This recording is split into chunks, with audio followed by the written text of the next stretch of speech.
Halo teman-teman, kali ini kita akan membahas tentang Good Corporate Governance atau dikenal dengan nama GCG.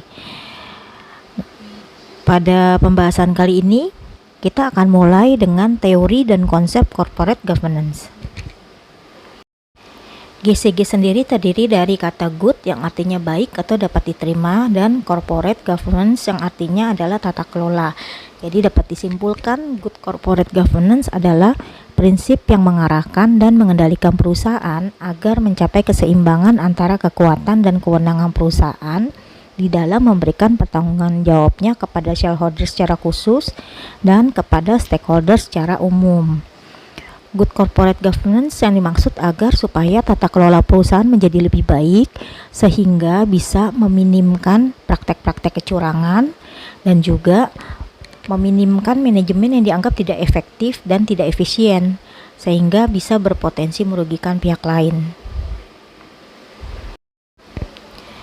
Ada dua teori utama yang terkait dengan GCG, yaitu yang pertama adalah stewardship theory.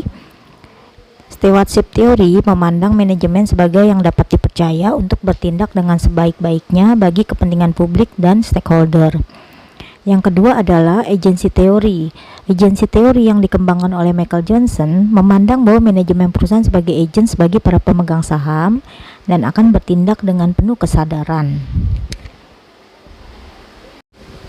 Prinsip GCG sendiri antara lain partisipasi, responsibilitas, independen, fairness atau kewajaran, akuntabilitas, dan transparansi, atau kadang disingkat dengan sebutan privat.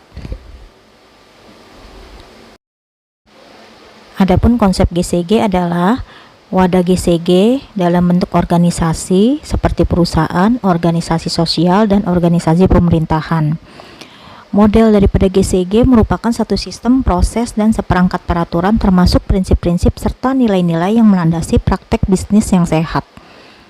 Tujuan daripada GCG adalah meningkatkan kinerja organisasi, menciptakan nilai tambah bagi semua pihak yang berkepentingan, mencegah dan mengurangi manipulasi serta kesalahan yang signifikan di dalam pengelolaan organisasi, dan meningkatkan upaya agar pihak yang berkepentingan tidak dirugikan. Mekanisme GCG sendiri mengatur dan mempertegas kembali hubungan peran, wewenang, dan tanggung jawab, yang mana kalau dalam arti sempit antar pemilik atau pemegang saham, dewan komisaris, dan dewan direksi, dan secara arti luas yaitu antar seluruh pihak yang berkepentingan atau stakeholder. Adapun manfaat GCG bagi perusahaan cukup banyak, antara lain yang pertama, mendorong tercapainya kesinambungan perusahaan melalui pengelolaan yang didasarkan pada asas GCG.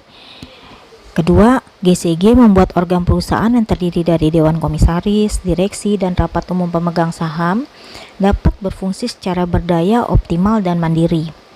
Yang ketiga, GCG mempertinggi nilai moral di dalam perusahaan karena dapat mendorong pemegang saham, anggota dewan komisaris, dan anggota direksi dapat membuat keputusan dan menjalankan tindakannya sesuai dengan kewajiban dan patuh terhadap peraturan perundang-undangan.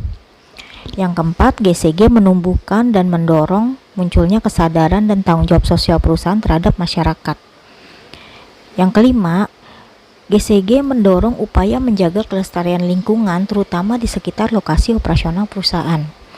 Yang keenam, GCG mengoptimalkan nilai perusahaan bagi pemegang saham dan tetap memperhatikan pemangku kepentingan lainnya.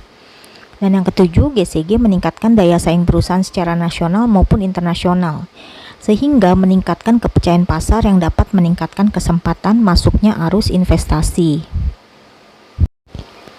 Berikut adalah pihak-pihak yang wajib menguasai tata kelola perusahaan dengan baik, antara lain dewan komisaris, direksi, corporate secretary, komite audit, komite GCG, bagian legal dan compliance, internal audit perusahaan baik BUMN maupun swasta, dana pensiun, yayasan atau koperasi, dan semua pihak yang hendak mengimplementasikan GCG.